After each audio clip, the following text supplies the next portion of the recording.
So students, आज अपन topic जो कर रहे हैं वो चैप्टर नंबर 1 है, accounting and introduction. 11th based topic है, थ्योरेटिकल टॉपिक है। उसमें हम सबसे पहले यूनिट नंबर 1 लेंगे, meaning and scope of accounting. Basically theory topic है। इसमें सबसे बढ़िया तो ये रहेगा कि आप जो है स्कैनर को कंसल्ट करें। उसमें काफ़ी सारे छोटे क्वेश्चन आपको इसके बारे में मिल जाएंगे, तो आपके लिए काम जो है एज कम्पेयर आसान हो जाएगा।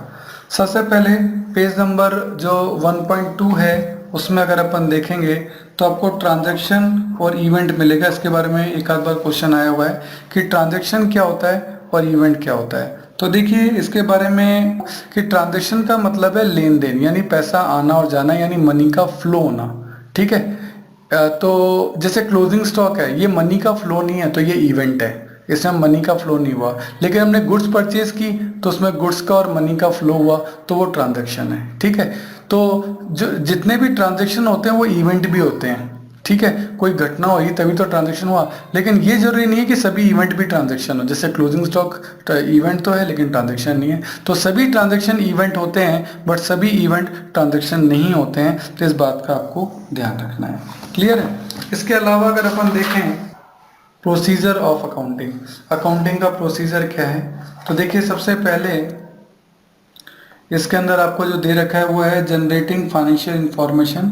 फाइनेंशियल इंफॉर्मेशन जनरेट करो और देन उस फाइनेंशियल इंफॉर्मेशन का यूज़ करो। ठीक है। फाइनेंशियल इंफॉर्मेशन जनरेट कैसे करेंगे, सबसे पहले ट्रांजेक्शन को रिकॉर्ड करो। जो प्रोसेस जो होता है वो होता है जनरल के अंदर। फिर उसको क्लासीफाई करो, उनको अलग अलग कर लो, वो किस में होता है लेजर के अंदर। देन उसको समराइज करो, यानी ट्रेडिंग आपका ट्रायल बैलेंस में उसको डालो और एनालाइज करो, है ना। तो इसका मतलब उसका जो है आप फाइनल अकाउंट्स जो हैं उससे बना लो। और इंटरप्रेट वगैरह करना और कम्युनिकेट करना, इंटरप्रेट करना यानी उससे कंक्लूजन निकालना, और उस कंक्लूजन को जो है वो कम्युनिकेट करना डायरेक्टर्स को, बोर्ड ऑफ डायरेक्टर्स को, उन सबको। ये सब आपका जो है अकाउंटिंग का प्रोसीजर कहलाता है। बाकी इनमें से ऐसा कोई क्वेश्चन नहीं बन सकता।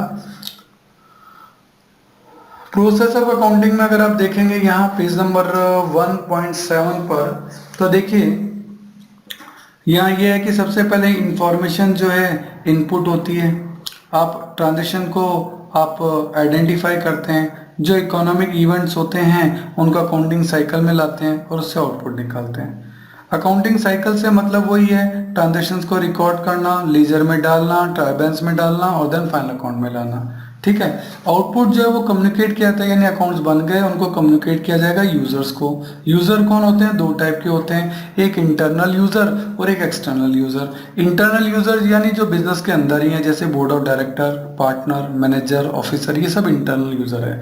और आउटसाइडर यानी एक्सटर्नल कौन है, इन्वेस्टर जिन्होंने बिजनेस में पैसा लगा रखा है, लेंडर जिन्होंने उधार दे रखी है, सप्लायर जिन्होंने हमको माल सप्लाई किया, गवर्नमेंट एजेंसी जैसे टैक्स डिपार्टमेंट वगैरह हैं, एम्प्लॉयज़ जो आपके यहाँ काम करते हैं, कस्टमर जिनका जो आप माल जो आपका माल खरीदते हैं, ये सब आपकी अकाउंटिंग इंफॉर्मेशन में जो है इंटरेस्टेड होते हैं। तो आपको उनको अकाउंटिंग इंफॉर्मेशन जो है वो अवेलेबल करानी पड़ती है।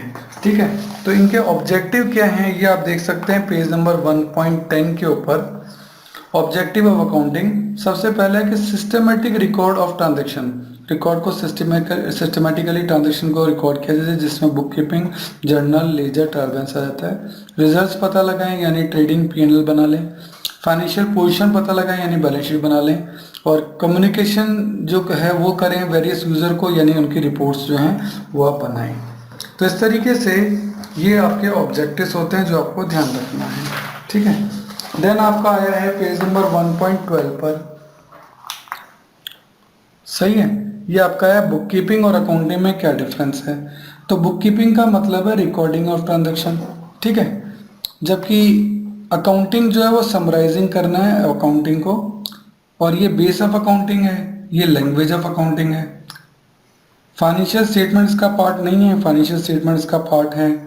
इसमें मैनेजर डिसीजन नहीं होते हैं, इसमें मैनेजर डिसीजन होते हैं, है ना। और बुक कीपिंग जो है वो जूनियर डिपार्टमेंट से द्वारा किया जाता है, जबकि अकाउंटिंग जो है वो सीनियर जो एग्जीक्यूटिव्स होते हैं वो उनको करते हैं। ठीक है। इसके अलावा एक टॉपिक आपका आता है सब फील्ड्स ऑफ अकाउंटेंसी, जिनको टाइप्स ऑफ अकाउंटेंसी भी कहते हैं। जैसे ये आपका फाइनेंशियल अकाउंटिंग पहला टाइप।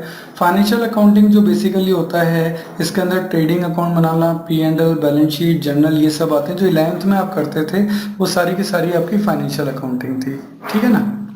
देन आता है मैनेजमेंट अकाउंटिंग, जो आप 12th क्लास में सेकंड बुक आप करते थे, जिसमें रेशियो, कैश फ्लो, ये सब आते थे। ये सब मैनेजमेंट के पॉइंट ऑफ व्यू से टूल्स होते हैं, तो ये मैनेजमेंट अकाउंटिंग का पार्ट होता है। एक आपका होता है कॉस्ट अकाउंटिंग। कॉस्ट अकाउंटिंग जो है बेसिकली फैक्ट्रीज में जो चीज़ें मैन्युफैक्चर्ड होती हैं उनका प्राइसिंग वगैरह आपको निकालना हो, उनकी अकाउंटिंग वगैरह जो करनी होती है वो सारी की सारी कॉस्ट अकाउंट्स के अंदर होती है, तो उसके लिए कॉस्ट अकाउंटिंग है। सोशल रिस्पॉन्सिबिलिटी अकाउंटिंग की, आपने जो क्लाइमेट को पॉल्यूट किया, वाटर को पॉल्यूट किया प्रोडक्शन के प्रोसेस में, उसके लिए आपको सोसाइटी को कुछ कॉम्पनसेशन देना चाहिए, पर ये प्रैक्टिकली जो है इसका ज़्यादा कोई एग्जिस्टेंस नहीं है, तो ये आप नहीं पढ़ पाएंगे। और एक होता है ह्यूमन रिसोर्स अकाउंटिंग, यानी अपने एम्प्लॉय को भी अपनी एसेट्स मानना और उसकी अकाउंटिंग करना। ये भी नॉर्मली प्रिवेलिंग नहीं है मार्केट के अंदर, दैट्स वाई ये भी बस एक थ्योरेटिकल टॉपिक है। ओके, तो इस तरीके से फर्स्ट चैप्टर की जो थ्योरी है, उसके अलावा इसमें आपको और कुछ ज़्यादा पढ़ने की ज़रूरत नहीं है। और इसके लिए आप इसके ऑब्जेक्टिव क्वेश्चन कर लें, जो कि आपको बुक में और स्कैनर में दे रखे हैं, वो सही रहेंगे, ठीक है।